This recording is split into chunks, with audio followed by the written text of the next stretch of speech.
Well, hello. I wanted to say a few words about our chapter 23, the Cold War.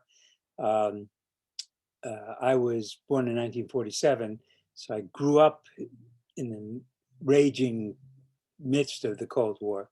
And I wanted to just share a few of my observations. Um, I was born in 1947, so I started, kindergarten in 1952, and I went to elementary school in the 1950s. And this is my most vivid memory of my childhood. Let me just share my screen here, and I'll share my most vivid memory of childhood. All must learn to do. You and you and you and you. Duck and cover. Be sure and remember what Bert the Turtle just did, friends, because every one of us must remember to do the same thing. That's what this film is all about. Duck and cover. First, you'll have to know what happens when an atomic bomb explodes. You will know when it comes. We hope it never comes, but we must get ready. It looks something like this. There is a bright flash, brighter than the sun, brighter than anything you've ever seen. If you were not ready and did not know what to do, it could hurt you in different ways. It could knock you down hard or throw you against a tree or a wall. It is such a big explosion, it can smash in buildings and knock signboards over and break windows all over town. But if you duck and cover like Bert, you will be much safer. You know how bad sunburn can feel. The atomic bomb flash could burn you worse than a terrible sunburn, especially where you're not covered. First, you duck, and then you cover. And very tightly, you cover the back of your neck and your face. Duck and cover underneath a table or desk or anything else close by. This is what to do if you should be in a corridor. You duck and cover tight against the wall this way. Remember to keep your face, the back of your neck, covered tightly. Try to fall away from windows or doors with glass in them. Then, if the glass breaks and flies through the air, it won't cut you. It's a bomb. Duck and cover. Paul and Patty know what to do.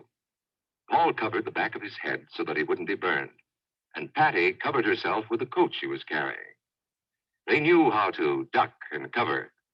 Tony knows the bomb can explode any time of the year, day or night. He is ready for it. Duck and cover. Atta boy, Tony. That flash means act fast. Tony knows that it helps to get to any kind of cover. This wall was close by, so that's where he ducked and covered. Duck and cover. This family knows what to do, just as your own family should. They know that even a thin cloth helps protect them. Even a newspaper can save you from a bad burn. But the most important thing of all is to duck and cover yourself, especially where your clothes do not cover you.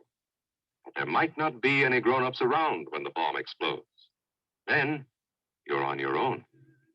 Remember what to do, friends. Now tell me right out loud. What are you supposed to do when you see the flash?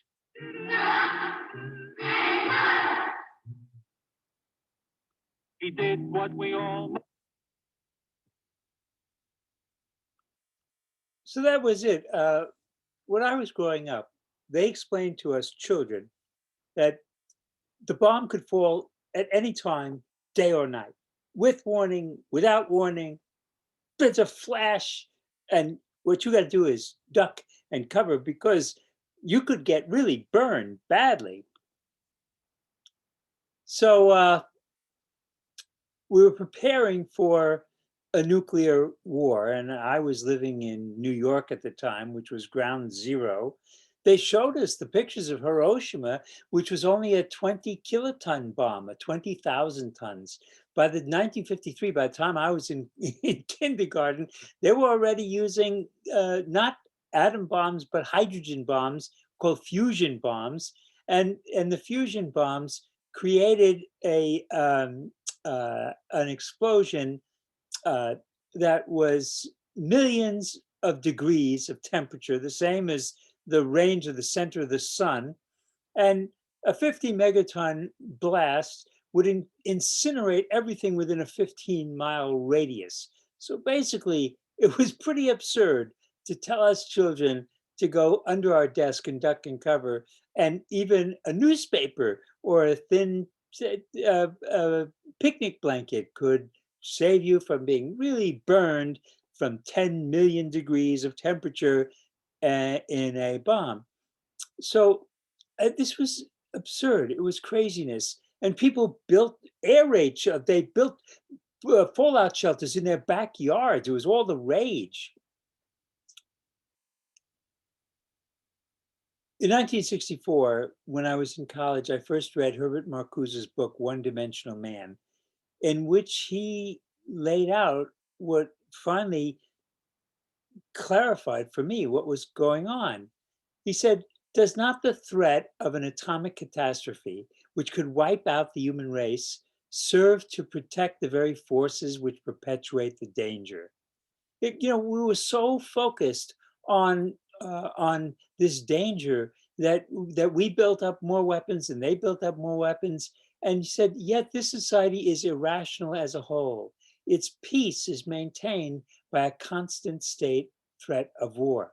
And during this time, the policy of the United States and the Soviet Union, the global policy, was mutual assured destruction. That is, the one thing that we knew was that if we got into a war, this was the free world versus the totalitarian communist world.